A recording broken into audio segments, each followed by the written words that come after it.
Today we're going to be going over a PC under 400 bucks, and it's going to be mostly used parts off Facebook besides the case, which is brand new off Amazon. This, I believe, is one of the best price to performance computers I've built for the mid-range ish section. I'm going to show you all the parts that I bought. I'm going to go over what I paid for everything, and then we're going to go into building the computer, benchmarking it, and then I'll go into some final thoughts on parts you could switch out here and there depending on what you might be able to find in your local area.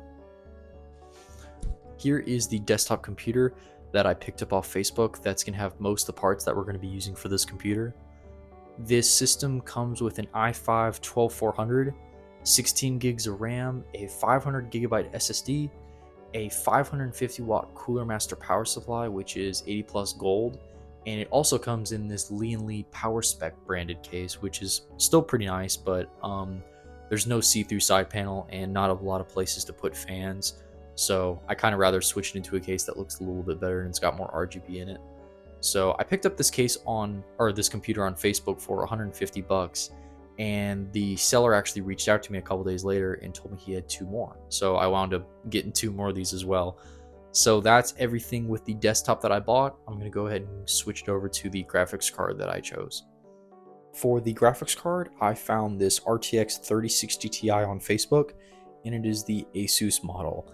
I actually really like how this model looks. I like the almost copper-ish looking coloring right here. I think it looks pretty good. And then it also has a switch on top for a quiet mode as well as a power mode, and I just think it looks pretty good. I picked this one up for 180 bucks, which is not a screaming deal. I got a 3070 last week for 200, which I would say is a little bit better, but 180 bucks, I'm still not complaining. The fans still have a little bit of dust on them, but I picked this up maybe about 45 minutes ago, so I haven't gotten a chance to deep clean it. So honestly, right after I finish this video, I'm going to be deep cleaning the fans out, and then I'll be putting it in the computer to post it. But yeah, so we'll go ahead and switch over to the case that I picked out for this one. Now for the case of choice, I am using the Okinos, I think I'm pronouncing that correctly, the Aqua 3. I use this case a lot. It's really nice because it has 3 installed RGB fans, 1, 2, and 3, and it also has a pre-installed RGB controller, so I'm able to use these cases with motherboards they're a little bit older and they don't have RGB headers on them. But I was honestly a little bit torn on what case to use. I really wanted to go with the Okinos Mirage 4. It's a little bit more spacious. It doesn't have this mesh bottom part in it.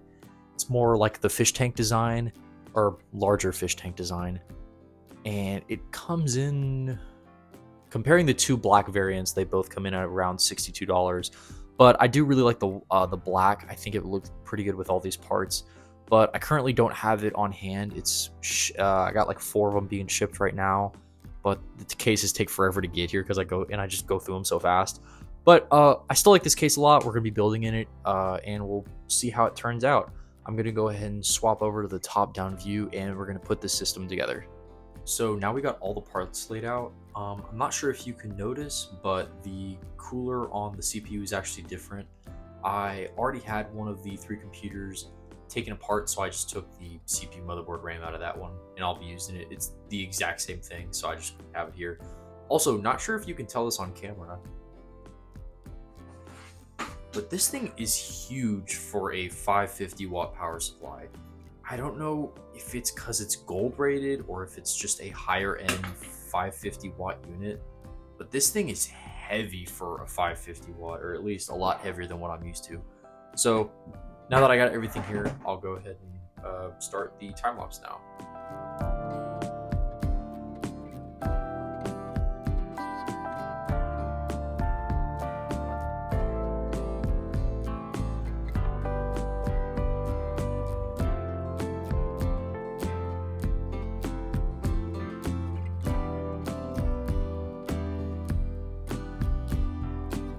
So I got the system all together. It was actually super easy. It only took me 23 minutes, I believe.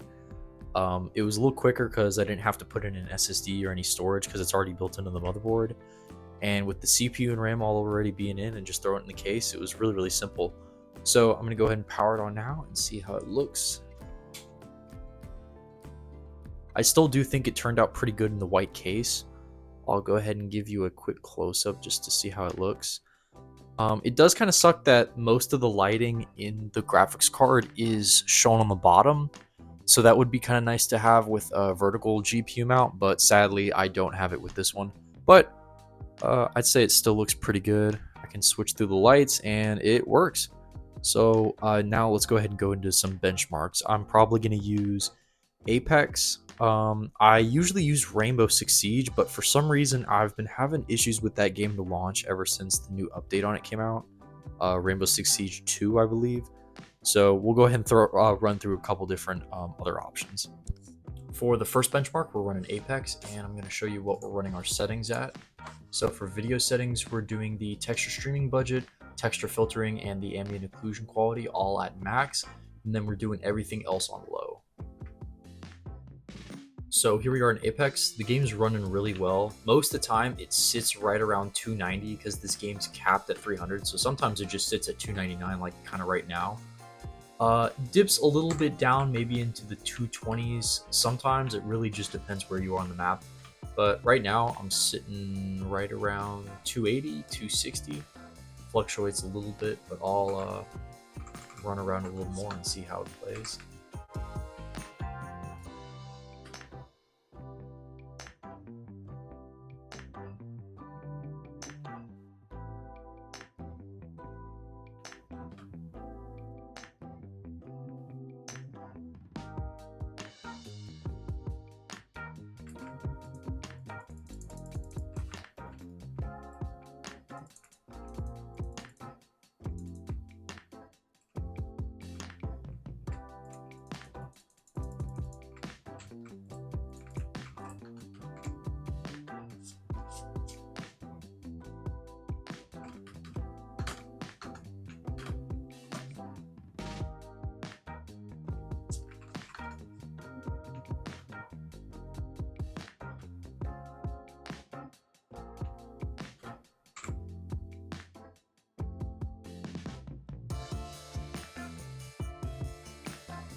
So that is Apex. Again, we're running really between 215-ish to 280. I'd say most of the time we're sitting more around the 240, 250 range.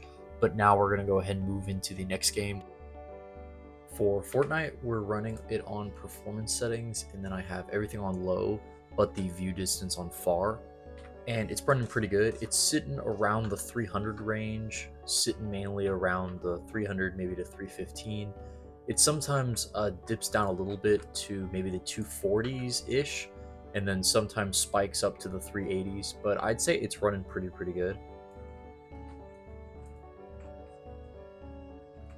I'm going to run around a little bit, just show you how the FPS fluctuates a little bit, and that'll be pretty much it. For all the games I'm benchmarking, I'm not really doing any really good gameplay. I'm really just kind of running through the game real quick just to show you how it runs.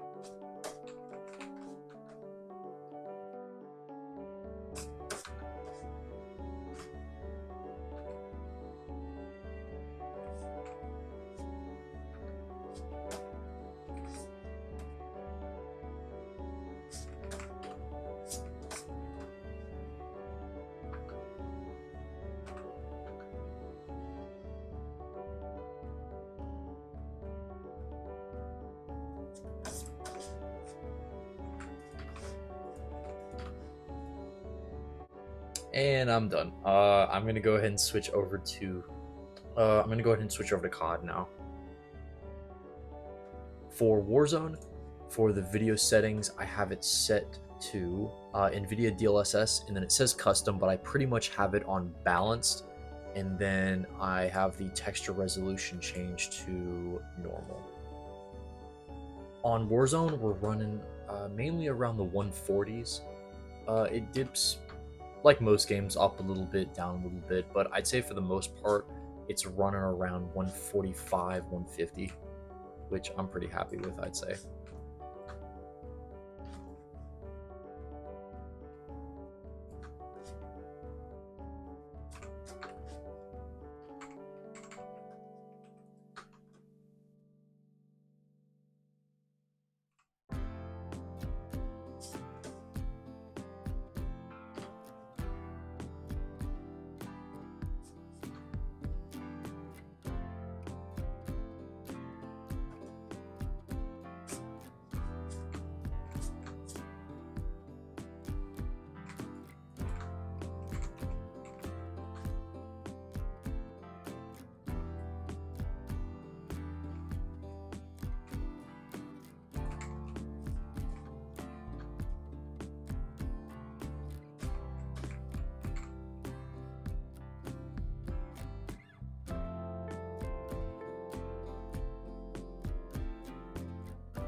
Yeah, so Warzone dips a little bit into the 120s and then goes up sometimes into the 150s, 160s.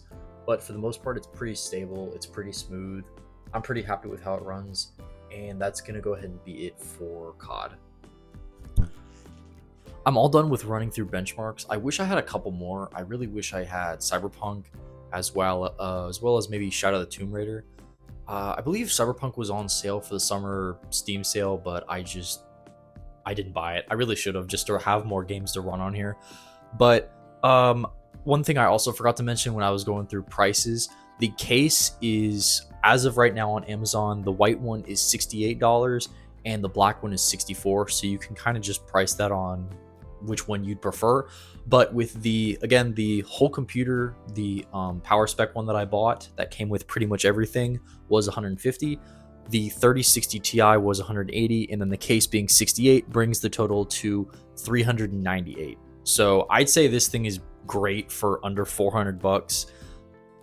Anything that I can find, you can also find. I know to come by good deals, you do have to wait a little bit, and I would say this computer is a little bit better of a deal than normal, specifically the computer that I bought that had all the parts in it. But if you do keep your eye out, finding these pre-built Micro Center computers that aren't gaming computers, because it didn't have a graphics card. So mainly the people that are buying those, at least from what I've noticed, are people that just need a desktop computer for their house. Some people buy them for their job, for working at home.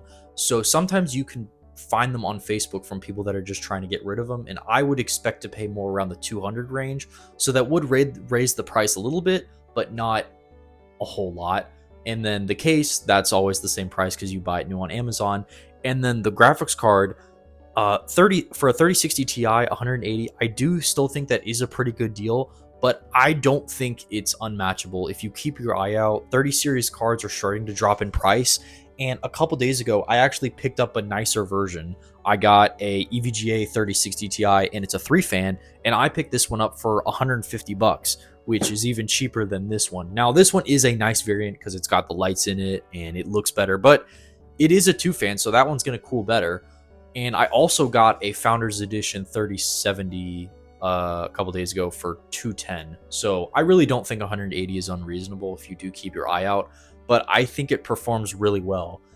Now I'm going to go over some things that I would recommend that you can switch out depending on your price range.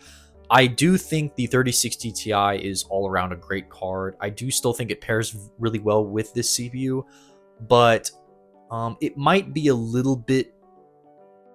better pairing to pair it with the RTX 3060 because there are some games where it pushes it a little bit. It doesn't pair perfectly, but it really just depends what kind of games you play. If you play more CPU dependent stuff like Fortnite, or more GPU dependent stuff like Cyberpunk. So it really just depends. Couple really good options I would recommend would be the 6600 XT. That one performs a little bit between, I'd say between the 3060 and the 3060 Ti, and I often buy them on Facebook for around 120 to 140. I usually don't spend more than 140. There's obviously people asking more, but I can regularly find them for 140 bucks, and I think that would be a pretty good combo. It wouldn't perform quite as well as this, but might pair with the i5 a little bit better. So that would be a pretty good option. I was gonna show y'all the Mirage 4 case that I was also thinking about using. Those cases, it's been a couple of days and the cases came in and I built a computer with it, but I already sold it, so I can't show it to you. But that's pretty much it with this. There isn't really anything else I would switch out. You can always put in more storage if you need that. Putting in some sleeved cables can make the computer look a lot better for only 20 bucks. But generally, if I buy a computer and the power supply cables are already solid colors like this, I still think it looks pretty decent. And that's pretty much it. It's been a while since I've posted. It's probably been about a year. I'm thinking about maybe posting a little bit more. I just don't have a whole lot of time on my hands with computers and work and school. So, if you have any recommendations or questions on this, or recommended recommendations on maybe videos and stuff, or questions about the computer, just leave them down in the comments, and I'll try to get to them. But that's pretty much it.